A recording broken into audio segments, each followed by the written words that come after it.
Hello learners, today's our topic is flow cytometry technique. आज का हमारा टॉपिक रहेगा flow cytometry technique. Flow cytometry technique क्या होता है इसके बारे में हम देखेंगे।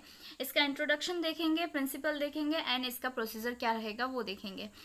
तो फ्लो साइटोमेट्री टेक्निक क्या होता है एक्चुअल में वो देखते हैं। फ्लो साइटोमेट्री एक स्टैंडर्ड लेज़र आधारित टेक्निक है। ये स्टैंडर्ड लेज़र आधारित टेक्निक है जिसका यूज़ हम हेटेरोजीनस मिक्सचर में सेल्स या पार्टिकल्स की भौतिक एवं रासायनिक विशेषताओं का पता लगाने और मापन में किया जाता है। मिक्सचर है।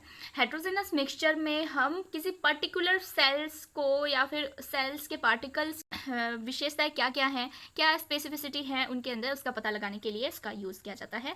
फ्लो साइटोमेट्री सेल्स की कई विशेषताओं जैसे क्वांटिटेटिव एंड क्वांटिटेटिव का तेजी से एनालिसिस करने में द्वारा किसी कण या सेल का ग्रेन्युलरिटी या इंटरनल कॉम्प्लेक्सिटी तथा फ्लोरोसेंस इंटेंसिटी आदि का मापन किया जाता है। सेल की ग्रेन्युलरिटी क्या है, इंटरनल कॉम्प्लेक्सिटी क्या है सेल की, या फिर फ्लोरोसेंस इंटेंसिटी कितनी है, उसका हम मापन इसके अंदर करते हैं। इन विशेषताओं को एक ऑप्टिकल एंड इलेक्ट्रॉनिक युग्मन यानी कि कपलिंग सिस्टम का उपयोग करके निर्धारित किया जाता है, जो सेल्स द्वारा स्कैटर्ड लेजर के आधार पर सेल्स को डिटेक्ट किया जाता है। इसमें स्कैटर्ड लेजर के आधार पर क्या किया जाता है, सेल को डिटेक्ट किया जाता है।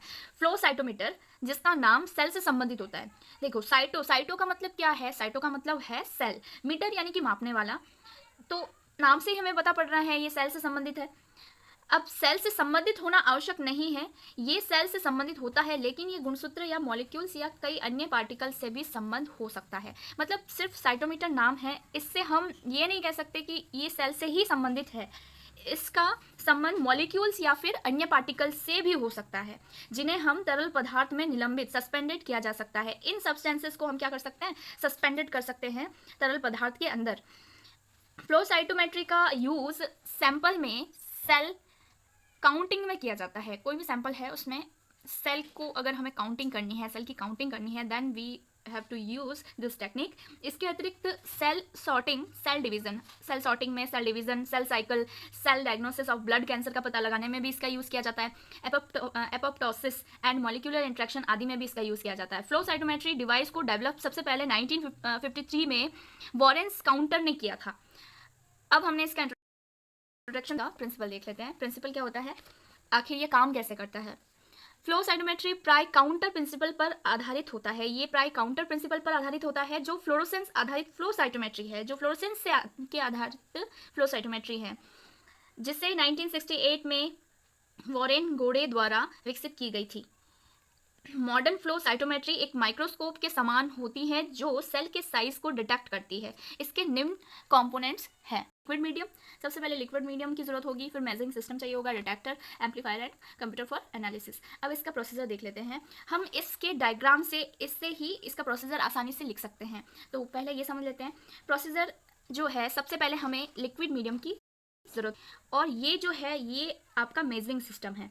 तो सेल्स हम क्या करते हैं, इसके थ्रू सेल्स को हम इसके अंदर, फिर ये जो सेल्स है, सेल्स यहाँ पे इकट्ठी होती है। अब ये सेल्स जो है यहाँ पर इकट्ठी होकर के यहाँ पे इसका मेजरिंग होता है, और ये एक एक करके इसके थ्रू ये बाहर निकलती है। जब ये एक एक करके यहाँ से बाहर निकल रही है सेल इन सिंगल फाइल, मतलब जब ये सिंगल फाइल में बाहर निकल रही होती है, तो इसमें क्या किया जाता है, सेल के ऊपर क्या किया जाता है, लेजर का फोकस किया जाता है। सेल के ऊपर क्या किया जाता है, लेजर का फोकस किया जाता है।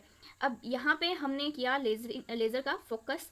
अब यहाँ पे क्या हो रहा है, forward and side scatter red light from all cells detected. यहाँ पे हमने लेजर का तो यूज़ किया, पर कौन से लाइट का यूज़ किया, यहाँ पे हमने रेड लाइट लेजर का यूज़ किया।